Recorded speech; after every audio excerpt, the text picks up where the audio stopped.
Hey guys, welcome back to AFK Journey. In today's video, we are talking should you pull Sinbad. Now, as always with any game, if you like the character, go ahead and pull him. We get a pretty cool skin for this guy, so if you want to use him, you go nuts. But when we look at it more objectively, I mentioned in my video yesterday talking about his kit and the fact that he has damage amplification along with damage, and I was comparing him to something like Rainier. Now, we do have extra things to consider in this season, and that is the swap tickets that we do have. Now that can come into play for some people, but I want to give you guys my general thoughts. So first of all, in the situation in which I think you are kind of quote unquote safe-ish to pull for him is if you have enough summons to pity two rate up characters, being that you can get Sinbad to Supreme Plus or however you want to get him, and then you can guarantee yourself the next one, which is probably going to be an S level, to go ahead and get them to Supreme Plus as well. The reason being is because of those swap tickets. It means if the next A level is better than Sinbad, then you can just go ahead and swap him for it. And once again, if you summon for the next S level, you'll have that S level swap ticket, so you can swap. So that is the great thing about this season. It does give you some lenience. It's not like a bricking your account if you summon for a hero that you didn't otherwise need to summon for. So that's the first consideration, is those swap tickets, and if you have enough to go the next one. If you don't have enough summons to get the next pity as well, I would probably skip Sinbad. Now, the next level on top of that is also that if you have Rainier built, then I think you can definitely skip this guy. Now, even if we do, and the first two bosses that we've had, we haven't seen him be like the best. He is viable, but he's not like the overwhelming best in slot in the bosses. So if you do start seeing him in the top ranks, definitely take heed to how much damage is between those top ranked players, and I will cover it once we go through all the bosses and we come back and we see how he has performed. But at this stage, I don't think he's going to be, even if he does roll into like the best in slot teams, I don't think it's going to be far and away above what a Rainier or any other comp could do. So if it turns out that he is like ridiculously better than everyone else in bossing, or if he comes out and he happens to be like a PvP god or something like that, I will update you guys and let you know. But in general, I think he is going to be that safe skip. Once again, he is a really solid unit when we take a look at his kit in general. But yeah, I just think with so many what looks like decent heroes coming in this season, based on the basic skills we've been able to see from them, I do think I would rather wait. Even though, once again, when this guy comes onto the standard banner, I think he's going to be amazing to pull for just having on the wish list. But at this stage, once again, he does fall into that trap for me, and I am very biased, so take what I say with a grain of salt. And that, once again, I just struggle to motivate myself to pull for A-level heroes.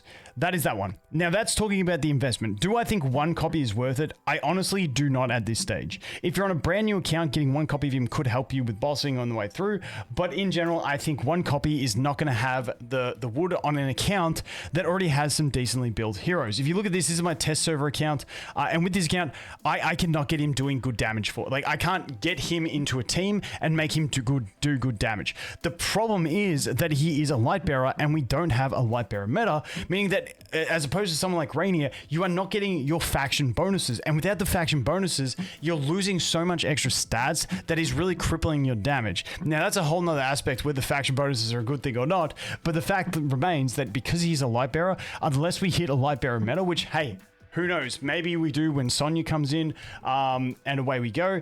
Now, if we had faction talents in bossing and we could cheese Rowan every fight, that would be a different story, but unfortunately we don't. So the only place you can do that is in the Primal Lords, where you cheese Rowan and have Rowan mirror image just ulting, and you just have energy for days. Like, that is a thing, but at the moment we can't use that in bosses, so it kind of makes that irrelevant, and that is why Sinbad, for me personally, I think one copy is not worth it. The amount of diamonds it takes to get yourself one copy of these characters is just ridiculous. And I think it's just like, I obviously got one here, but you know, going 40 summons into a banner, what is it, 12,000 diamonds just to get one copy?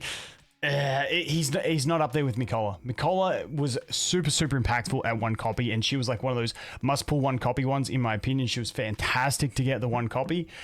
However, him, even though he is a good damage amplifier, I just don't see him being the greatest. So let's just jump back over here. I haven't done my attack yet, but I jumped in and I had a quick look over here, and as you can see, we don't see him getting any usage over here. I was looking to see if we had any teams, because over here on the test server we did have it. I also checked over on my global server.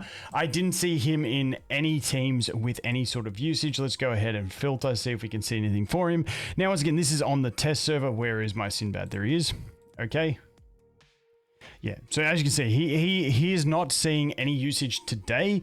These may not be his optimal bosses, though. When we went through Snow Stomper and then previously was Necrodrakon, they're not his ideal fights. But the fact that we're not really seeing him get any placement in these teams means you're pretty safe to go ahead and skip. Like I said, I think the big thing is Rainier.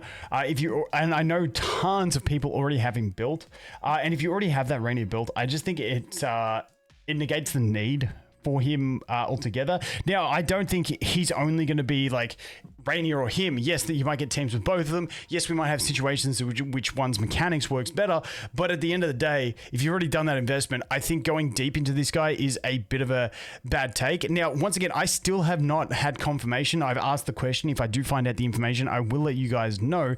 But I am very curious to find out if his exclusive equipment level 4 is going to give him a raw extra 15% on bosses, or if that's only going to be 3% on bosses. But, you know, either way, if you have to get him as well to level 4, that is another very high investment, which is, you know, going to be pretty steep. So like backing back to my original point at the start of the video, if you already have Rainier built and then you're building this guy to be a little bit better than Rainier, if it falls in that way, as you can see from the current bosses, doesn't look like he's going to be fitting into that slot anyway, in the first two bosses that we've had.